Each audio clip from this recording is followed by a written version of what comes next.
The Scaffold Industry Association presents Safety Guidelines for Rolling Towers. A scaffold on casters is officially designated in OSHA and ANSI as a manually propelled mobile scaffold. There are many types and sizes.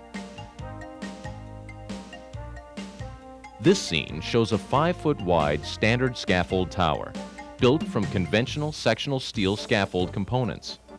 Other types include aluminum or fiberglass towers. For purposes of this presentation, we will refer to these various designs as rolling towers. One design is referred to as a hallway or narrow-width scaffold tower. These are made of steel, aluminum, or fiberglass material. Job site conditions. The first consideration in using a rolling tower is the surface on which it will be used. This must be a firm surface such as concrete, hard blacktop, wood, metal, or equivalent firm surface. The surface should also be level and free from holes, depressions, obstacles, or debris. Elements of a properly erected narrow-width tower. The narrow-width towers shown are most frequently used in this configuration, namely one section high. They may be increased in height by the addition of outriggers.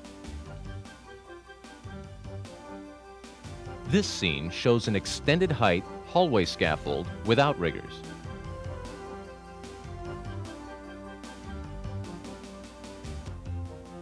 This scene shows properly braced outriggers.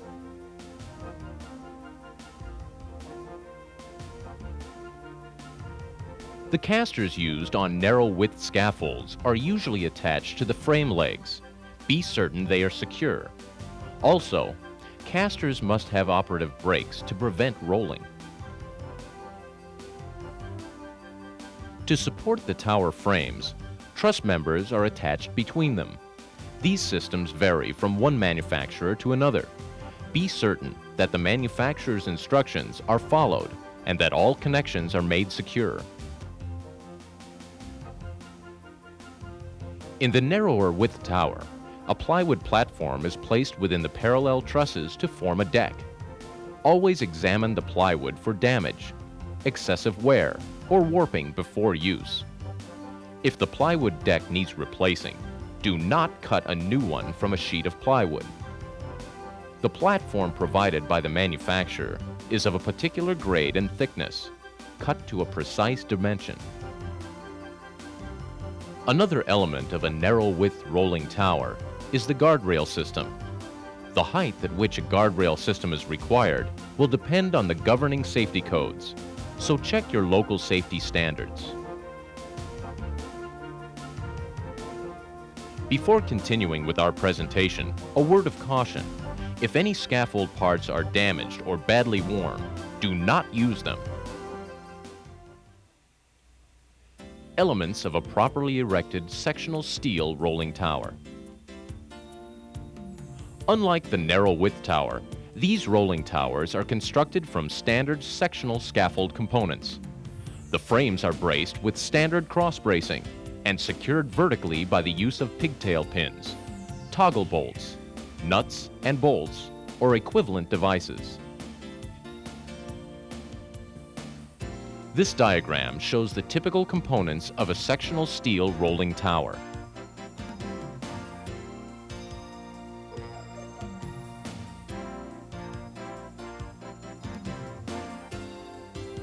As with the narrow-width tower, the first consideration again is the caster. It must have operable brakes to prevent rolling or swiveling. Unlike most narrow-width towers, the casters are separate and must be secured to the base frame leg with a pigtail, a toggle pin, a nut and bolt or similar equivalent device. One additional precaution about casters: if the top plate and stem are loose, Do not use the caster. Also, turn the caster over to be certain that the device, which holds the stem and top plate to the caster body, is present and secured. If adjustable legs are used to increase the tower height, first, be certain that the caster is secured to the adjustable leg socket. Do not extend the adjustable leg more than 12 inches. Ensure that the leg is properly braced. A box or end frame is the preferred frame at the base of a rolling tower. After the base frames are cross-braced, install a horizontal diagonal brace close to the base at each additional 20 feet in height to prevent the tower from racking. If prefabricated, hook-on platforms are used for decking. A horizontal diagonal brace should be added when the tower exceeds 2 sections in height.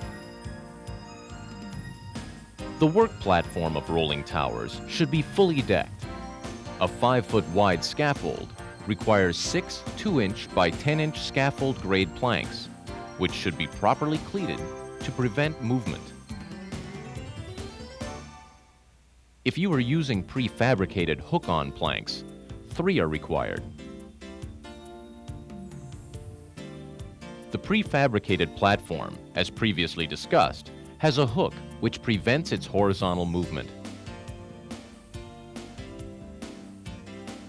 As with narrow-width scaffold, a guardrail system will be required at certain heights. Federal OSHA codes require a guardrail system at work platform heights over 10 feet.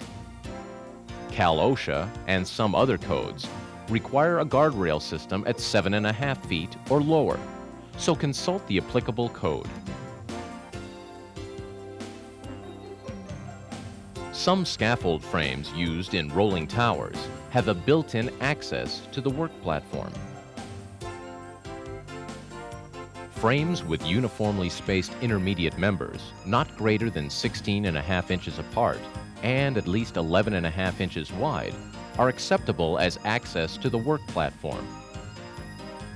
Rung spacing in Canada cannot exceed 12 inches on center.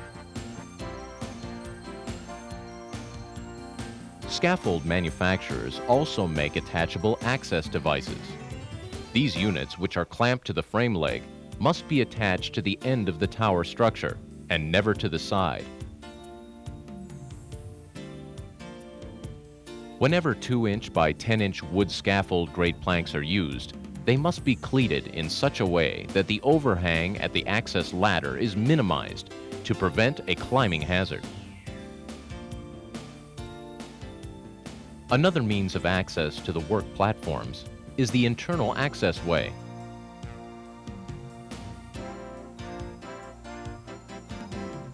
The platform height of a rolling tower under federal OSHA must not exceed 4 times the smallest base dimension. In other words, the maximum platform height allowable for a 5-foot wide rolling tower is 20 feet. Cal OSHA and some other regulatory agencies require a stricter ratio of 3:1. Under this regulation, the platform height of a 5-foot wide tower cannot exceed 15 feet. The addition of outriggers to the tower is one method for increasing the base dimension. Do not use brackets or other platform extensions on a rolling tower, as they will cause the tower to tip over when stood on. If brackets are needed to work in an area not accessible from the main tower, consult a qualified person to determine the amount of counterweight required. In addition, guardrail and end rails may be required. Scaffold usage. While one worker can easily move a narrow-width scaffold, standard rolling towers should be moved by 2 or more persons, depending on the tower's height and weight. Always check to be sure that the rolling tower has not been structurally altered in any way which would make it unsafe. Make all necessary corrections before using the tower. Lock all caster brakes before getting up on a rolling tower. Be aware that casters can be locked in a variety of different manners, other than that shown in this scene. Never use a ladder on top of a rolling tower.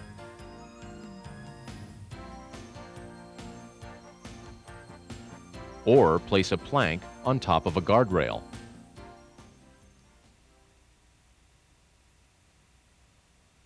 Or stand on the guardrail to reach a higher elevation. If you have misjudged the height, add another section onto the scaffold.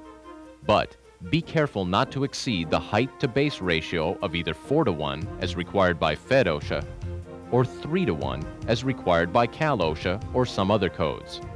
Consult the applicable code.